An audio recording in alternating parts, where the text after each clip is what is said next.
not to put them to sleep, right? The intention is that they are calming down mentally and they are able to be in a state of mind where they can think, where they can understand, where they can. Wife and husband విషయానికి వస్తే ఇందాక మనం అనుకున్నట్లు wife torture పడలేకు లేకపోతే husband torture పడలేకు ఈ విధంగా suicides అని చెప్పి అనుకున్నాం కదా. అంటే ఎప్పటికీ కూడా వీళ్ళు మారరు అనుకున్న వాళ్ళ విషయంలో మనం వాళ్ళ ఇన్ఫ్లుయెన్స్ మన మీద పడకుండా ఆ టాక్సిక్ పీపుల్ నుండి మనం దూరంగా ఉండడానికి మనం మెంటల్గా ఎలాంటి డెసిషన్స్ తీసుకోవాలి, ఎలాగ మనల్ని మనం కంట్రోల్ చేసుకోవాలి? So if you feel that you have tried everything out possible, right, everything that's possible to make it better and it's not working, obviously there is an option to get out of the relationship.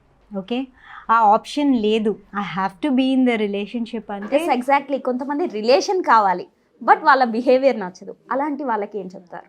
So రిలేషన్లో ఉండాలి అంటే there are different ways to handle it, right? ఒకటేమో acceptance that this is the reality, right?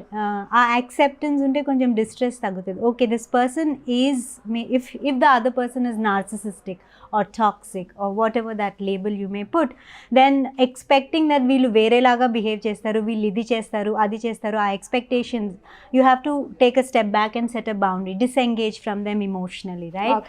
అదొకటి. ఇంకొకటి, to kind of protect your self to, you have to protect your self. నేను influence అవ్వకూడదు అంటే ఆ డీపర్సనలైజేషన్, వీళ్ళంతా చేసేది నా వల్ల, నాకు డైరెక్ట్గా అనుకోకుండా ఓకే వాళ్ళు అలాంటి వాళ్ళు అలా చేస్తున్నారు, I still have to keep myself safe, na mental health, na physical health. You focus on yourself and try to do that. This is in the extreme case that they are not ready to come out of a relationship like that, or they have other constraints that they can't come. Then it is very important to disengage emotionally sometimes from that person and say that attribute the responsibility to them versus to you. Oh, వాళ్ళు అలాంటి వాళ్ళు అలా వాళ్ళు చేస్తారు, it is not about me. I should not take it personally and start questioning myself and start impacting my life, which is very very hard to do, right? Because you're triggered daily basis lo trigger avutaru anta, it's a lot of work every time you get. అలా చేయొద్దు, మనం అసలు అటు concentrate చేయొద్దు అనుకున్నా కూడా concentrate చేయాల్సిన situations వస్తుంటాయి.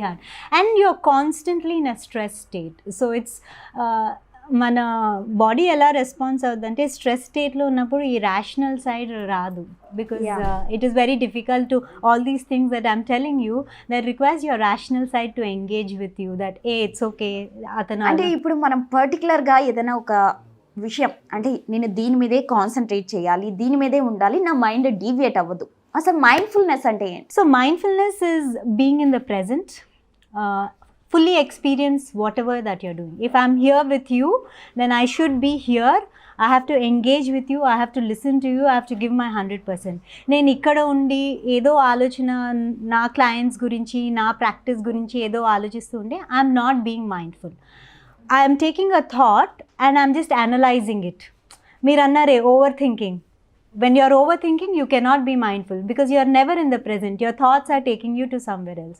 So mindfulness is practice ఏంటంటే intentionally you have to bring yourself to the present moment without analyzing thoughts, without letting them go. See, thoughts అనేది రాకూడదు అంటే చాలా కష్టం. We are all thinking beings, thoughts వస్తాయి, ఆ థాట్స్ని వదిలేయడము that is mindfulness, to let go of the thoughts. ఎస్ పర్టికులర్గా ఒక విషయం జరిగిపోయినప్పుడు, లేదా ఇప్పుడు సపోజ్ ఒక ఎగ్జాంపుల్ తీసుకుందాం, ఒక మూవీ, ఒక హీరోనే మూవీ చేశారు అనుకుందాం, ఆ మూవీ అయిపోయిన తర్వాత అది వదిలేయాలి. సో కొంతమంది ఏంటంటే ఒకటి చేసినప్పుడు అది వదిలేయకుండా దాన్నే పట్టుకొని, అంటే ఒకవేళ హిట్ అవుతుందా ఫట్ అవుతుందా ఏం జరుగుతుంది అన్నట్లు కూడా దాని మీదే ఉంటారు. సో అలాంటివి ఎలా ఓవర్కమ్ చేయాలి, ఎలా హ్యాండిల్ చేయాలి?